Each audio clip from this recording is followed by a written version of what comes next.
Can I use your pen, please? Can I use your pen, please? Tant pis, m'ka utiliser pli mouan.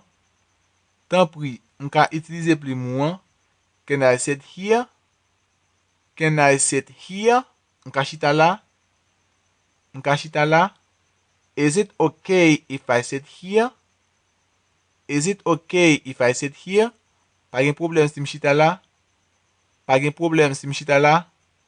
Can I ask you a question? Can I ask you a question?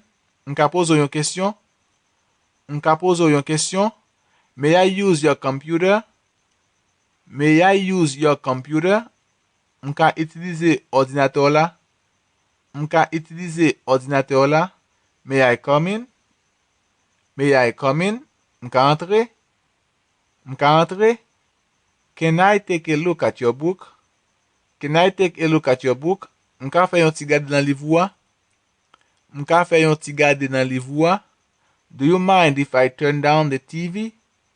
Do you mind if I turn down the TV? Sa ap deranje ou si m'bese volume télé ya?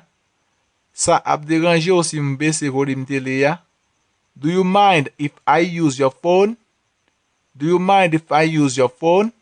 Sa ap deranje ou si m'utilize téléphone ou an? Sa ap deranje ou si m'utilize téléphone ou an? Would you mind if I opened the window? Would you mind if I opened the window? Sa tap deranje ou si m'te ouvri fenêtre la? Sa tap deranje ou si m'te ouvri fenêtre la? If you don't mind, I'd like to smoke.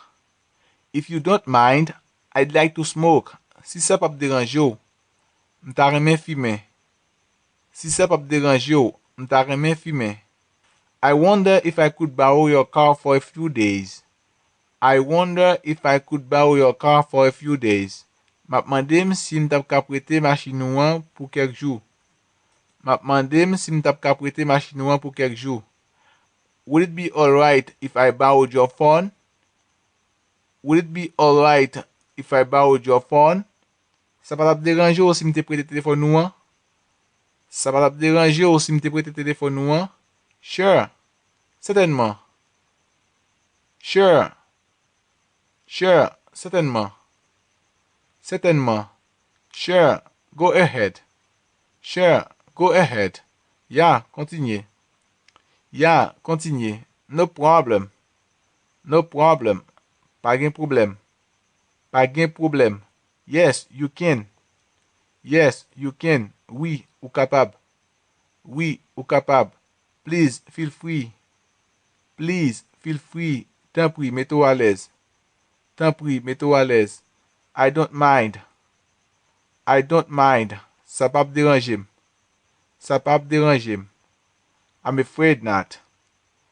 I'm afraid not. Désolé, ça pas possible. Désolé, ça pas possible. I'm afraid, but you can't. I'm afraid, but you can't. Désolé, mon pap capable. Désolé, mon pap capable. I'm sorry, but that's not possible. I'm sorry, but that's not possible. Désolé, mais c'est pas possible. Désolé, mais c'est pas possible. No, you cannot. No, you cannot. Non, ou pas capable. Non, ou pas capable. You couldn't do that. You couldn't do that. Ou pas tap faire ça. Ou pas tap faire ça. Sorry, you are not permitted. Sorry, you are not permitted. Désolé, ou pas gen permission. Désolé, ou pas gen permission.